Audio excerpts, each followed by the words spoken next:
June 22, 1941.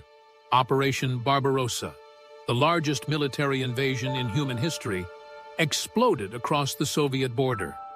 3.8 million German soldiers, supported by 3,500 tanks, swept into the Soviet Union like an unstoppable steel avalanche. For months, it seemed nothing could halt the Wehrmacht's advance. German panzer divisions carved through Soviet defenses with surgical precision. The Panzer III, armed with its 37mm gun, and the Panzer IV, mounting a short-barreled 75mm cannon, had proven themselves masters of blitzkrieg warfare across Poland, France, and the Low Countries. German tank commanders were confident, even arrogant. They had crushed every opponent they faced. Soviet tanks seemed outdated, poorly crewed, and tactically primitive. The Red Army appeared to be collapsing under the Wehrmacht's lightning assault. But then, in the forests near Leningrad, something changed everything. Lieutenant Hans von Luck, commanding a reconnaissance unit of the 21st Panzer Division, was the first to encounter them. It was July 19, 1941, near the village of Krasnogvardeysk. Through his binoculars, von Luck spotted what appeared to be Soviet tanks moving through the tree line. But these machines looked different, sleeker, more menacing. "Fire!" Von Luck ordered his gunner as they engaged at 800 meters. The 37mm armor-piercing shell struck the lead Soviet tank squarely on its sloped frontal armor. Instead of penetrating, the shell ricocheted harmlessly into the sky, leaving nothing but a white scratch on green steel. The Soviet tank, a T-34, pivoted its turret with mechanical precision and returned fire. Its 76mm gun roared, and von Luck's Panzer III erupted in flames. The lieutenant barely escaped with his life, but his entire worldview had just been shattered. This was the T-34 medium tank, a machine that would revolutionize armored warfare and terrify German tankers for years to come. Designed by Mikhail Koshkin and his team at Factory 183 in Kharkov, the T-34 embodied revolutionary thinking. Its sloped armor, angled at 60 degrees, was not just innovative, but devastatingly effective. A shell that might penetrate 50 millimeters of vertical armor would bounce off 35 millimeters of sloped plate. The T-34's frontal armor was effectively twice as thick as it appeared. But armor was only part of the story. The T-34's wide tracks gave it superior mobility in mud and snow, conditions that bogged down German tanks with their narrow treads.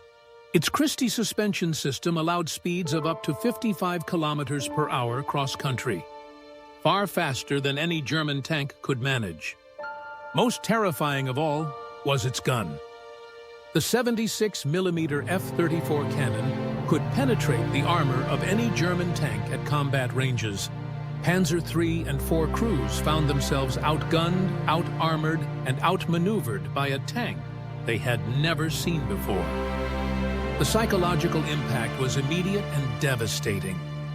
German tank crews, accustomed to dominating every battlefield, suddenly found themselves prey instead of predators.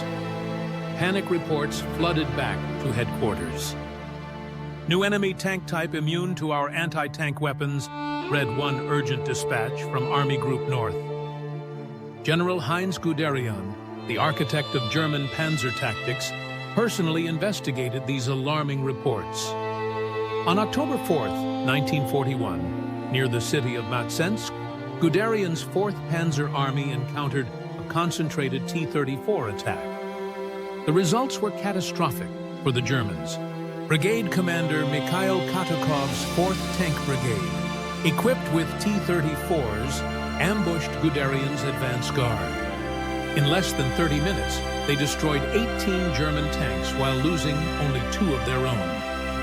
Guderian himself barely escaped when his command vehicle came under direct fire from a T-34. That evening, Guderian wrote in his war diary, "The appearance of the T-34 has made our Panzer III and IV obsolete. We are confronted with a completely new situation." But the true crisis wasn't just tactical, it was strategic. German intelligence had completely failed to detect the T-34's existence before Barbarossa. The Wehrmacht had planned their entire campaign assuming Soviet tank technology was inferior. Now, they faced an enemy with better armor, better guns, and better mobility. Even more alarming were the production numbers. While Germany struggled to manufacture 200 tanks per month, Soviet factories were already producing 700 T-34s monthly and ramping up production rapidly. By October 1941, desperate German field commanders were begging for new weapons. Colonel General Ewald von Kleist, commanding the 1st Panzer Army, sent an urgent message to Berlin. "The T-34 is the finest tank in the world. We need an immediate response, or we will lose this war." Wehrmacht engineers frantically tried stopgap solutions. They upgunned some Panzer IVs with longer cannons. They rushed anti-tank guns to the front. They even captured T-34s and pressed them into German service. Nothing worked consistently. The psychological warfare was equally devastating. Soviet tank crews, initially demoralized by the German invasion, gained newfound confidence. They had a weapon that could defeat the supposedly invincible Wehrmacht. German morale, conversely, plummeted as crews realized their tanks were death traps. In the frozen mud outside Moscow, as the German advance ground to a halt in December 1941, one fact became undeniable. The T-34 had changed everything. German technological superiority, the foundation of Blitzkrieg doctrine, was crumbling.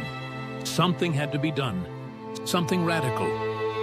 In his bunker beneath the Reich Chancellery, Adolf Hitler was about to issue an order that would birth the most feared tank in history.